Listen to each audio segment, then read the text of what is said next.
I still remember the exact moment I met Vanessa. She laughed at something someone said across the crowded living room, and somehow her laughter cut through the din of the party. I looked up, curious about who could produce such a sound, joyful and uninhibited, like she didn't care who heard. She wore a simple blue dress, her dark hair falling over her shoulders, gesturing animatedly as she told some story. I couldn't stop staring. That was 8 years ago. I was 30 then, grinding my way through the startup world, working 80-hour weeks trying to make someone else's dream come true while figuring out my own.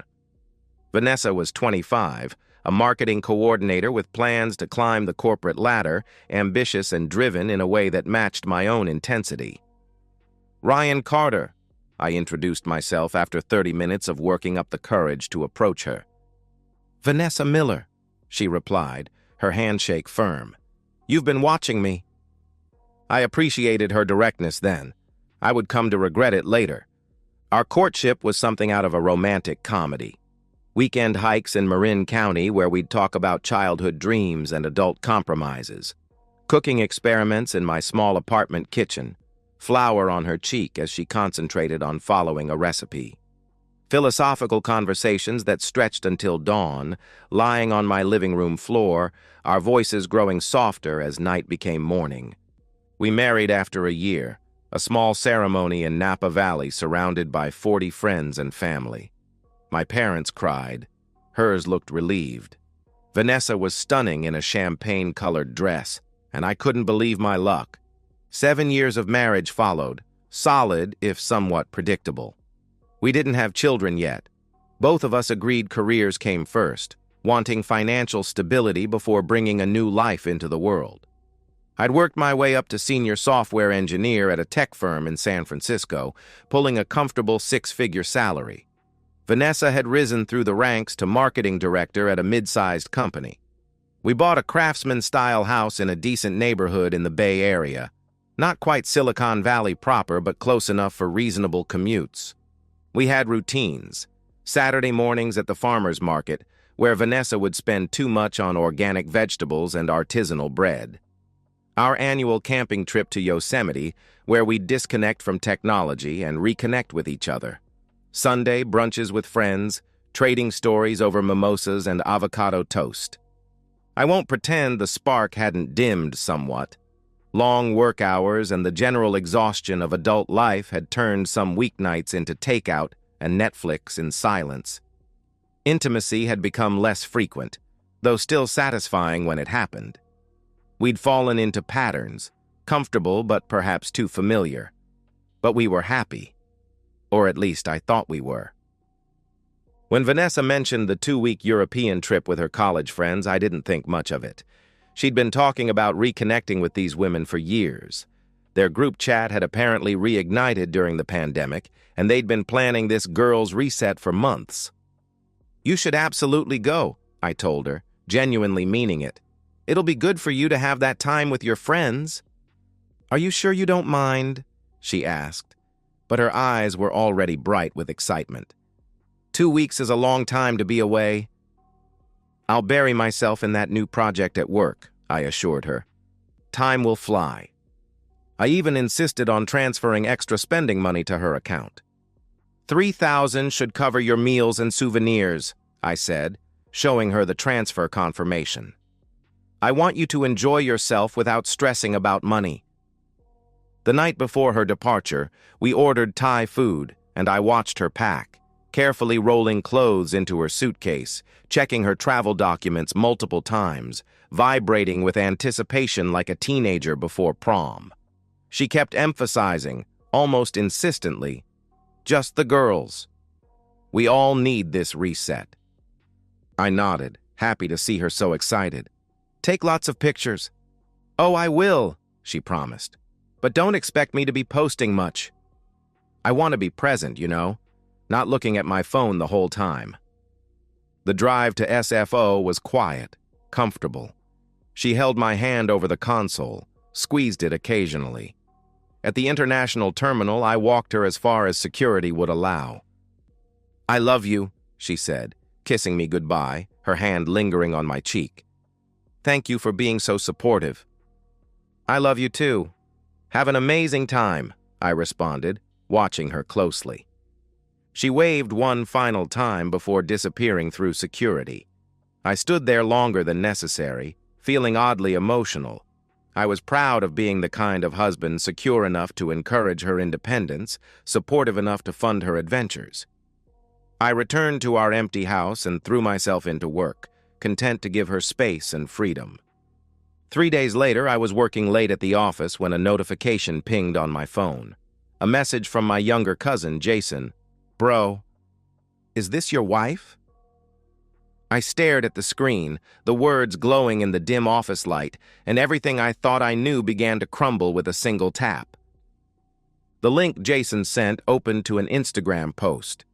I rarely checked Vanessa's social media. She mostly posted food photos and sunset shots. Nothing particularly interesting, but what I saw now made my blood run cold.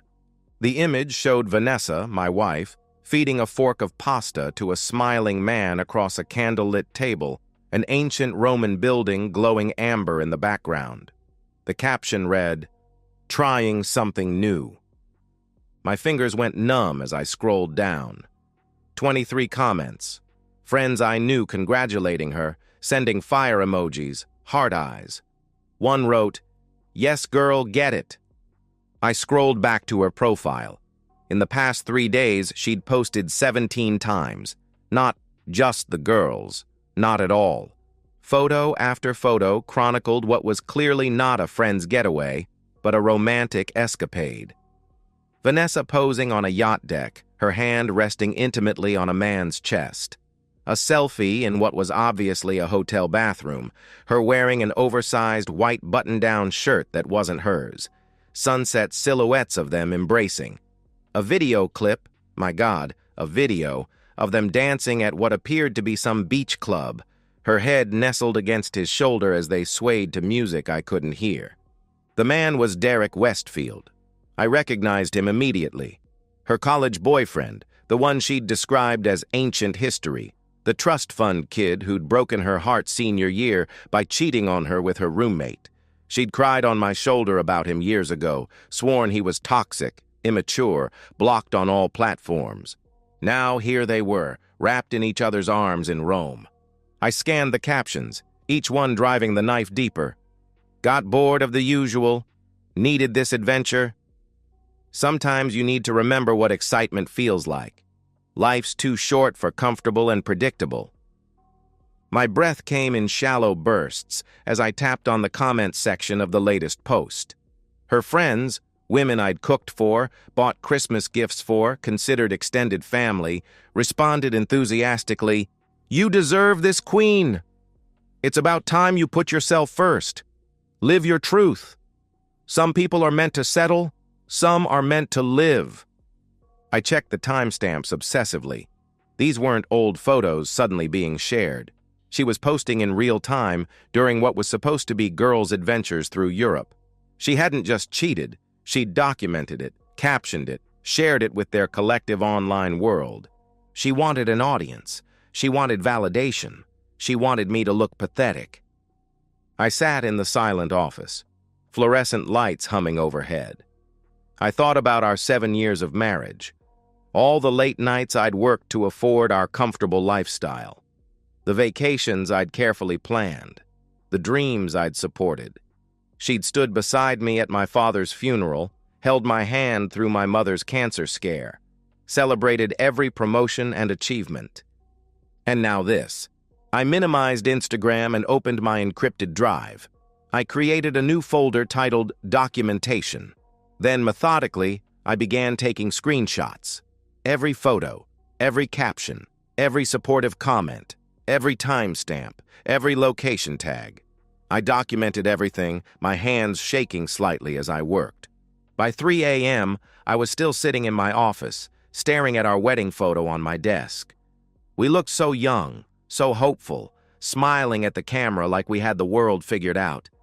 I didn't recognize those people anymore. I didn't cry. I didn't rage. I just sat in the cold realization that my marriage was already over. She'd ended it with each posted photo. I just hadn't known yet. As dawn broke over the San Francisco skyline, painting the glass buildings in shades of pink and gold, I made a decision. If she wanted a public performance, I'd give her a public finale, one she'd never forget. My first call at 8 a.m. was to my lawyer. I opened a new document on my computer and titled it Action Plan, my fingers steady now, my mind ice cold and perfectly clear. For the first time in 3 years, I called in sick to work. I couldn't focus on code or meetings, not while my life was imploding. Besides, I had more important work to do. Richard worked out of a sleek office in the financial district. A colleague who'd gone through a nasty divorce had recommended him, calling Richard a shark who smells blood in the water before the first drop falls. I needed that kind of predatory instinct now. "I'll be straight with you," I said, sliding my laptop across his glass desk. "My wife is currently in Europe. She told me she was on a girls' trip. She's actually there with her ex-boyfriend, and she's documenting the whole affair on Instagram." Richard's eyebrows rose slightly, the only indication of surprise on his otherwise impassive face. I opened the folder of screenshots, each one organized chronologically with timestamps and locations. "This is remarkably well-documented infidelity," he commented, scrolling through the evidence. "In California, we're no fault, but this level of public humiliation and the evidence of deception about the trip's purpose? This will absolutely factor into settlement negotiations and potential spousal support discussions." "What can I do right now, legally, to protect myself and my assets?" I asked, the only question that mattered. Richard leaned back, fingers steepled. "First, document everything, which you've already done impressively well. Second, secure separate finances immediately. Joint accounts are fair game until legal proceedings begin, and you have every right to protect marital assets from being drained overseas." He continued, methodically outlining my options. "Third, preserve evidence that she's spending marital funds on an affair. That $3,000 transfer you mentioned, her charges on your joint credit cards for romantic dinners and hotel rooms with her paramour, that's considered wasteful dissipation of marital assets. Fourth, file for legal separation immediately to establish a date of separation for asset division purposes." We spent 3 hours strategizing. I learned that California's community property laws meant anything acquired during marriage would typically be split 50-50, but her documented misuse of marital funds on an extramarital affair could potentially shift those percentages. Her spending my money on romantic dinners, hotel rooms, yacht excursions, all purchased with funds I'd provided for a legitimate girls' trip, might be recoverable. I left Richard's office with a folder of documents to sign and a clear action plan that felt like a lifeline in the chaos. My next stop, the bank. The personal banker, Christine, had known me for 5 years. She processed my requests without judgment. Transfer of all funds from joint accounts to a new individual account, $87,000 total, freezing of all joint credit cards, removal of Vanessa as an authorized user on my personal cards. "Just going through some marital changes," I explained simply. "Need to protect myself." "I understand, Mr. Carter. These transfers will process immediately. The card freezes will be effective within the hour," she assured me, her voice professional but sympathetic. Back home, I walked through our house seeing everything differently. The framed photos on the walls felt like lies. The furniture we'd chosen together seemed tainted. I began photographing items, creating inventory lists of what we owned. I documented her personal belongings, my personal belongings, and joint purchases. Richard had been clear. Preparation is everything. I checked Instagram again.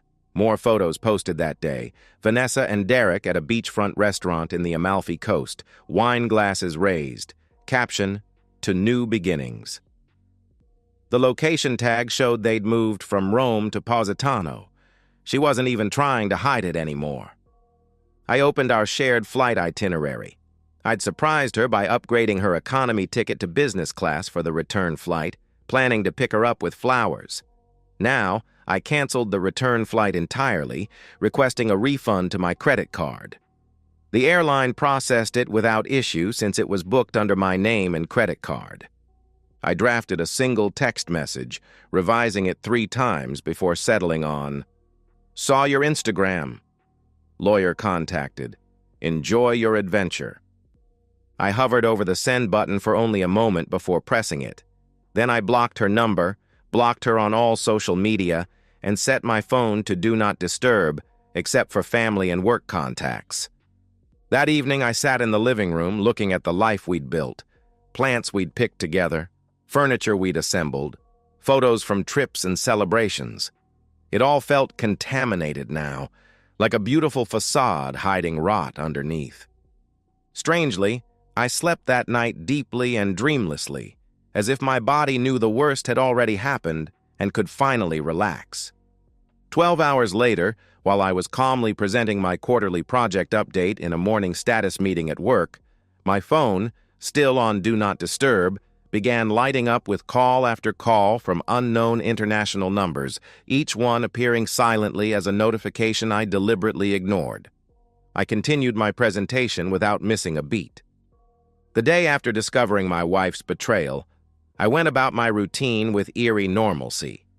Morning stand-up meeting, code review session with junior developers, lunch with my team at the usual taco place where I ordered my standard carnitas burrito and made appropriate small talk about weekend plans. By noon, my phone logged 23 missed calls from international numbers. I checked my blocked messages folder once. There were 15 text messages from various numbers, all from Vanessa, each more panicked than the last. I glimpsed fragments without opening them fully. "Ryan, please, this isn't... Why aren't you answering?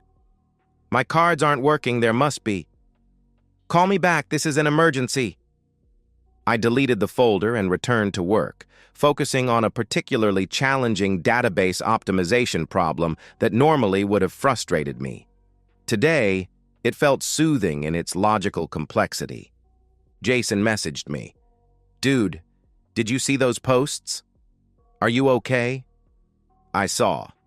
"I'm handling it. Thanks for the heads up," I replied simply. By evening, the calls came from a new number, one I recognized from years ago. Derek's phone. I almost smiled. Apparently, she'd exhausted every other option.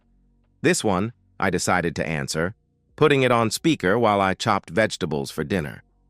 "Ryan, please! This isn't what it looks like!" Vanessa's voice was high-pitched, frantic.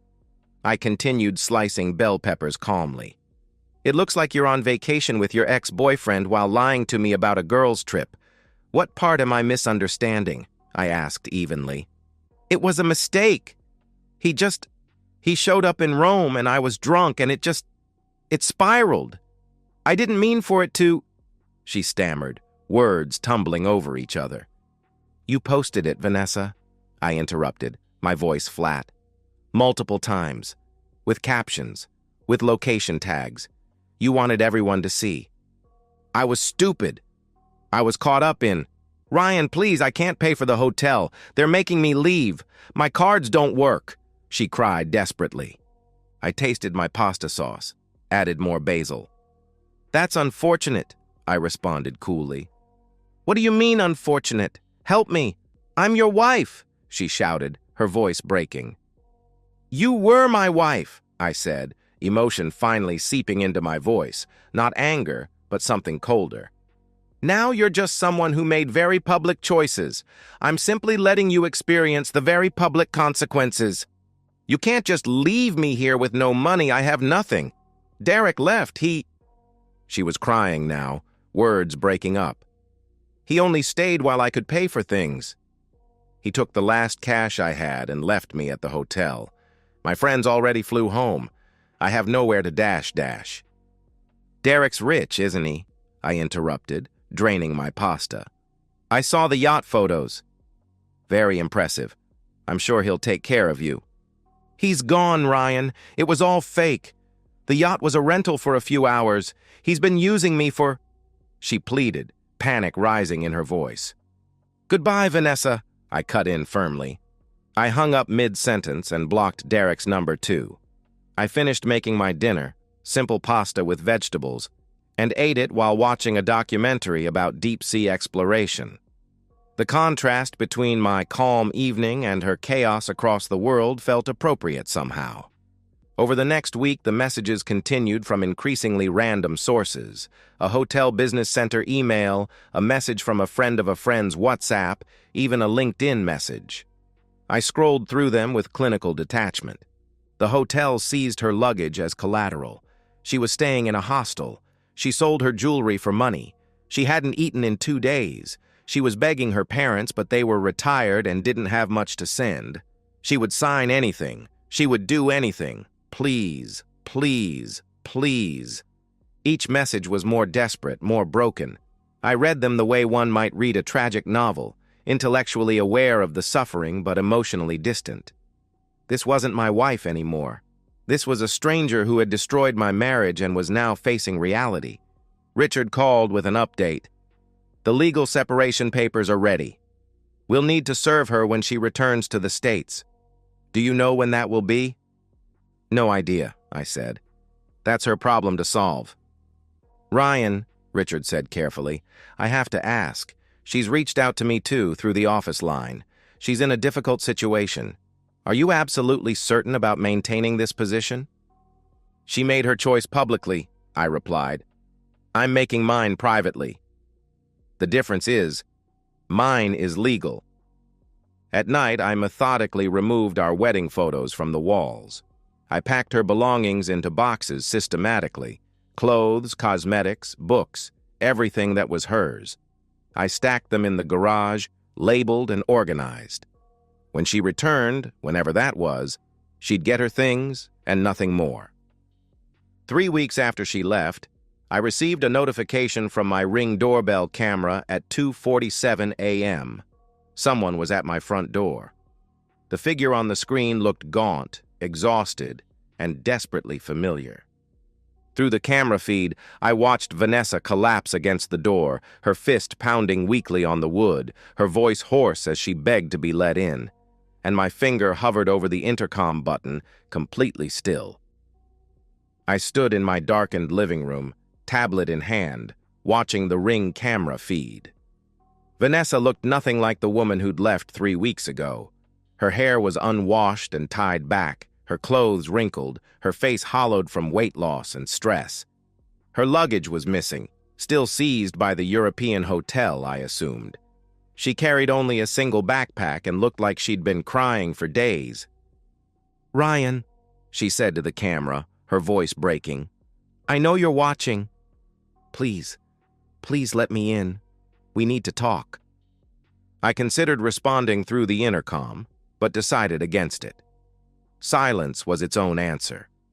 She sat down on the porch step, and for 15 minutes she talked to the camera, a one-sided confession that I watched with strange detachment. "My parents finally wired me money," she explained, wiping her eyes. "I had to tell them everything. My mom won't even speak to me now. Dad just kept saying he raised me better than this." She described her journey home: economy flight, middle seat for 12 hours, panic attacks at 30,000 feet. Derek had apparently blocked her everywhere after taking what little cash she had left. Her supportive friends had distanced themselves. The Instagram posts that seemed encouraging had turned into jokes at her expense. Vanessa's European disaster was making the rounds in their social circle. "I destroyed everything," she sobbed to the camera. "I destroyed us. I know that. I was selfish and stupid and cruel. I wanted to feel exciting again, wanted to feel like I did in college, and I threw away everything real for something fake." I watched, my face impassive. I thought about how just 4 weeks ago I would have done anything to prevent her pain. Now, I felt a strange archaeological curiosity, as if examining artifacts from a long-lost civilization. She tried a different approach. "I know you're hurt. You have every right to be. But Ryan, we can get past this. We can go to therapy. I'll do whatever it takes. I'll delete my social media. I'll cut off everyone who encouraged this. Just, Please don't give up on us." I almost laughed. She still didn't understand. This wasn't a negotiation. She shifted to anger next, standing and yelling at the camera. 7 years, Ryan! 7 years means nothing to you? You're just going to throw it all away? You're cruel for leaving me there. What kind of person does that? I watched her rage, then collapse back into tears. The cycle continued, pleading, confessing, bargaining, anger, desperation, for over an hour. Finally, I pressed the intercom button. My voice, calm and level, cut through her crying. "Vanessa, the locks are changed. Your belongings are boxed in the garage. I'll have them shipped wherever you want. My lawyer will contact you about serving papers. This conversation is over," I stated firmly. "Ryan, no, please, you can't," she begged, her voice cracking. "You made your choice when you posted those photos. You wanted everyone to see you having the time of your life with Derek. Now everyone sees the aftermath too. That's called consequences," I explained coldly. "I love you," she screamed at the camera. "You loved the life I provided," I said. "There's a difference." Goodbye, Vanessa. I turned off the intercom and watched as she realized I was truly done talking. She sat on the porch for another hour, crying, before finally calling a rideshare. I watched her headlights disappear down the street. The next morning, I changed all my security codes and added an additional lock to the door. I didn't feel triumph or satisfaction, just resolution. The chapter was closed. 4 months can change everything. The divorce proceedings were as clean as they could be, given the circumstances. Richard had been right. The documented evidence of Vanessa's affair and the wasteful dissipation of marital assets, verified by credit card statements showing expensive romantic dinners and hotels for two, worked heavily in my favor. In the final settlement, I kept the house. We'd made the down payment with my inheritance anyway. 65% of our savings, $56,550, my 401k and investments. Vanessa got her car, her personal belongings, and $30,450 from our joint savings. No spousal support was awarded. Her infidelity and the relatively short marriage duration worked against her. The judge's expression when presented with the Instagram evidence had said everything. I've spent these months reclaiming my space. I renovated the kitchen we'd barely used, replacing the outdated countertops with sleek quartz and installing the gas range I'd always wanted. I painted over the bedroom colors Vanessa had chosen, the calming blue that always felt too cold to me, with a warmer tone. I replaced the living room furniture, not to erase her, but to create something that was authentically mine. Work became a sanctuary. I promoted to lead architect, throwing myself into designing infrastructure for a clean energy startup, something meaningful that makes those long hours worthwhile. Through mutual acquaintances, the few who still speak to both of us, I've heard about Vanessa's aftermath. She tried reconciling with Derek one final time. He'd literally laughed and blocked her. The friends who'd cheered her on with fire emojis distanced themselves once the scandal became social circle gossip. She moved back to her childhood bedroom at 33 years old, her parents making therapy a condition of her staying. She quit her marketing job, couldn't face colleagues who'd seen the posts, and now works remotely for less money. I feel no satisfaction in her suffering, but no guilt either. She orchestrated her own downfall with each carefully filtered photo and calculated caption. 2 months ago, I attended a cybersecurity conference in Austin, where I was a speaker on system architecture. During Q&A, a woman in the third row asked an insightful question about vulnerability scanning in distributed systems. We ended up talking over coffee afterward. 3 hours of conversation that flew by. Priya is 36, divorced herself. Her ex-husband's gambling addiction destroyed their marriage, works as a security consultant, and has a directness I find refreshing. She called me out when I gave a vague answer about my divorce, saying she'd rather hear the ugly truth than a comfortable lie. "I don't do games," she told me on our third date. I don't do social media performance. I don't do anything that isn't real. Life's too short for pretending. We're taking it deliberately slow. She's met my parents, they adore her. I've met her sister and nephew. We talk about our past wounds honestly. No performing, no hiding, no Instagram-filtered versions of reality. When she stays over, she leaves a toothbrush without asking if it means something. It does, and we both know it. I stand in my kitchen now, making breakfast for Priya, who's still asleep upstairs after a late-night movie marathon. Sunlight streams through windows I'd had enlarged during renovation. The house feels different, lighter somehow, like it's breathing properly for the first time. My phone buzzes, a message from Jason. "Hey man, just wanted to say you seem really happy lately. Proud of you for how you handled everything." I smile and reply, "Thanks. I'm good, really good." At dinner parties, when people learn about my divorce, they often ask if leaving Vanessa stranded was too harsh. Could I have been the bigger person? My answer is always the same. She made a choice to betray me publicly, to humiliate me in front of everyone we knew, to turn our marriage into entertainment for her social media followers. She chose excitement over loyalty, fantasy over commitment. I simply chose myself. For the first time in years, I chose myself. People either nod in understanding or change the subject uncomfortably. I don't mind either way. Priya comes downstairs in one of my t-shirts, yawning, asking what smells good. I plate her eggs and toast, and we sit at my new kitchen table talking about our plans for the weekend. Nothing dramatic, nothing performative, just real. And that, I've learned, is exactly enough. And so, we've reached the end of today's story. Was it what you expected, or did it take a twist you didn't see coming? I'm curious to hear your thoughts. Share them in the comments below, and let's get a conversation going. If this story kept you hooked, make sure to hit that like button. And if you're new here or just haven't subscribed yet, now's the perfect time to join our community.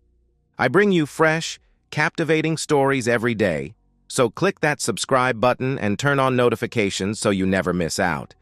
Thanks for watching, and I'll see you in the next one.